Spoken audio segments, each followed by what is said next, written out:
தற்போதிருக்கும் தமிழக அரசியல் மிகவும் மோசமான நிலையில் இருக்கிறது என்று ஒவ்வொரு நாளும் செய்திகளில் நாம் பார்த்து வருகிறோம். இந்த 4.5 வருடம் தமிழக மக்கள் எல்லாம் படாதபாடு படுகிறார்கள்.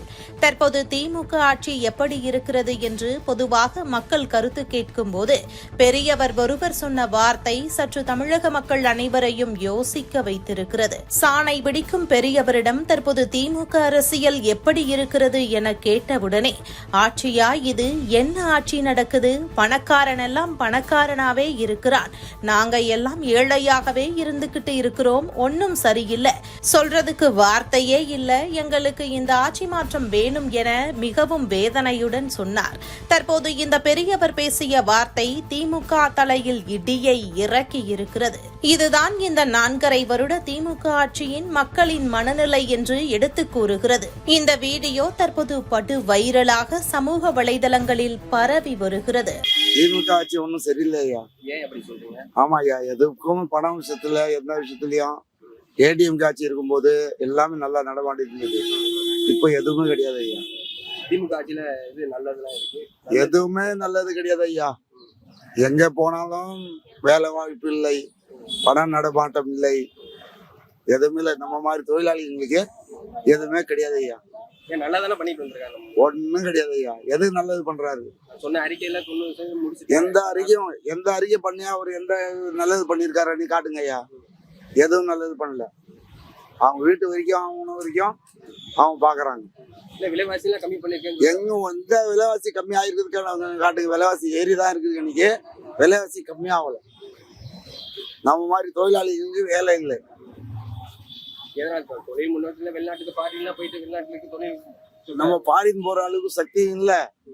பாரின் ஒரு இதே தெருவில் சுத்தாலும் முதல்ல அந்த அம்மா ஆட்சி இருக்கும் போதுதான் ஏதோ 1000 ரூபாய் 200 ரூபாய் 300 ரூபாய் 400 ரூபாய் சம்பாதிச்சிருந்தோம்.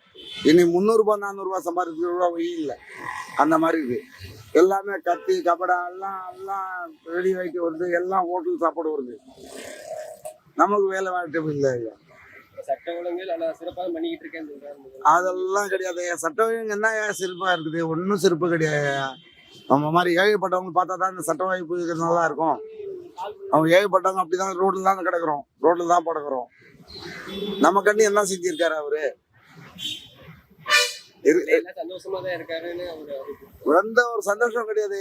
ஒரு ஆட்சிக்கு வந்து நமக்கு எந்த ஒரு ஏழைப்பட்டவங்களுக்கு இந்த தொழிலாளிகளுக்கு ஒன்றும் சந்தோஷம் கிடையாது. ஆமா ஐயா, வேலை இல்லையே, எல்லாம் ஹோட்டல்ல சாப்பாடு.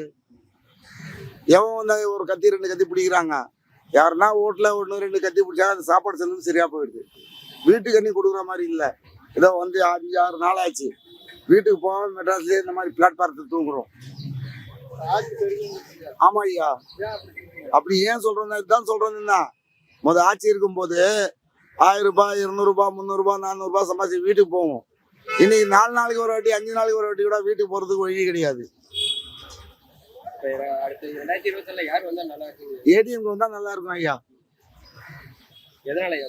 ஆமா, அவங்க வந்தாலே ஒரு பணம் நடமாட்டம் நல்லா இருக்கும், எல்லாமே நல்லா இருக்கும் ஐயா. அவங்க வந்தாக்கா அவங்க இருக்கும்போது இந்த மாதிரி கவலை கிடையாது ஐயா. இவர் எப்போ ஆட்சிக்கு வந்தாரோ அன்னை நிந்தி நம்ம மாதிரி ஏழைப்பட்டவங்க தாழ்த்தப்பட்டவங்களுக்கு எதுவுமே கிடையாது ஐயா. பணக்காரன் தான் இருக்குது. பணக்காரன் ஹோட்டல்ல புக் பண்ணி சாப்பிட்றான் ஐயா. நம்ம எந்த ஹோட்டல்ல புக் பண்றது? கையத் பவன்ல சாப்பிட்றதுக்கும் வழி இல்லை. நமக்கு கையத் பவன்ல சாப்பிட்றதுக்கும் வழி கிடையாது.